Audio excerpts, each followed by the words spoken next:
Tshwane residents continue to experience water problems. They've been facing shortages for weeks, this despite intervention by Tshwane City officials. According to Rand Water, the Zuikerbosch Water Treatment Plant has been severely affected by power interruptions. So just how bad is the situation? Let's find out. Joining me now is Mayoral Committee member Phillip Nel. Thanks for your time, Phillip. So that's the question, right? Is this still an ongoing problem? Because residents have been complaining about water problems in the area for weeks now. Yes, so thank you for that question, and it's a very good opening position because it immediately brings us to the problem with Rand Water and the way that it communicates or does not communicate.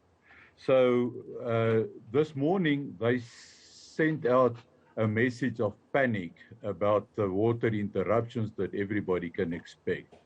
The fact of the matter is, in Tshwane, we haven't really noticed anything during the course of the day. And after a number of calls, rather belatedly, Rand Water issued a media statement late this afternoon. And I just want to quote one or two sentences from that.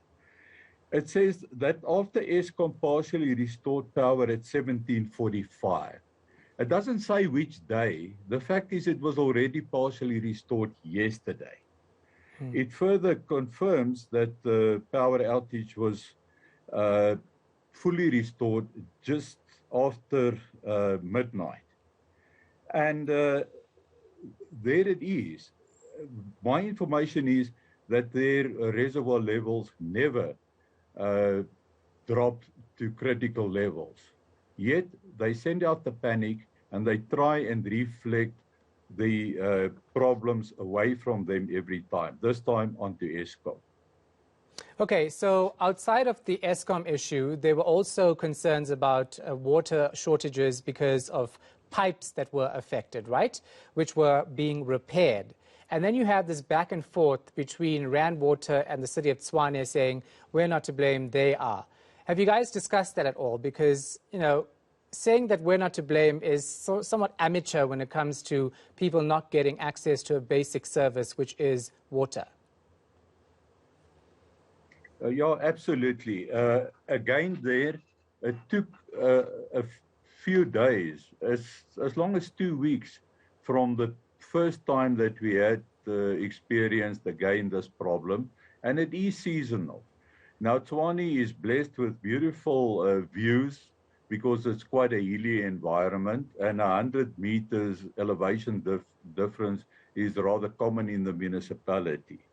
So about 3 weeks ago, we started having these problems in high-lying areas, especially affecting Laudium, Atteridgeville, Nandi, that area. We've been pleading with Rand Water to share with us their problems, and let's see if we could work around it. They were trying to argue that they weren't reducing the supply, but I then personally researched the numbers, and I can confirm that the volumes in 2 weeks in the last 4 was down more than 20% on the normal volume supplied. And that is directly related to a reduction in the pressure. Now, my media statements at that stage and also a request from the Office of the Executive Mayor resulted in a meeting on Friday late with Minister Senzo Mchunu and also Pravin Gordhan, who intervened based on our request. And since we have made progress, that very same evening, Rand Water started to increase the volume and the pressure to us, and we were able for the first time in 5 days to not full, but to have water in the Laudium high-level reservoir. And ever since, things have been moving forward.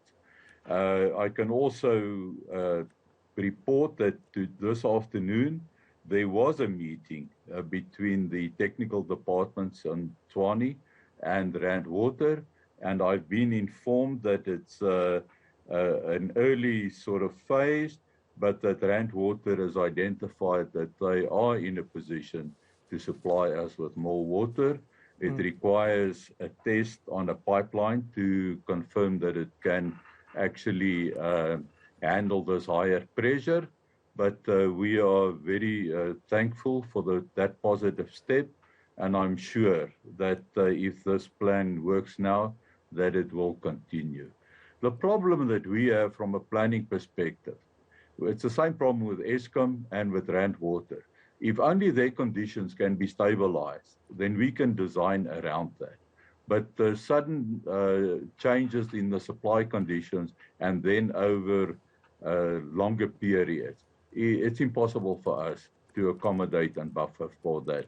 And it's unfair to our residents that they have to pay the price every time. Unfortunately, in this case, on this line, we are at the end of the line. We always get early warning from Johannesburg Water, because they seem to be firstly affected along the way through Midrand, etc. But we are at the end of the line. We have ways of managing our network, but the environment needs to be more stable than what we have experienced in the last couple of weeks.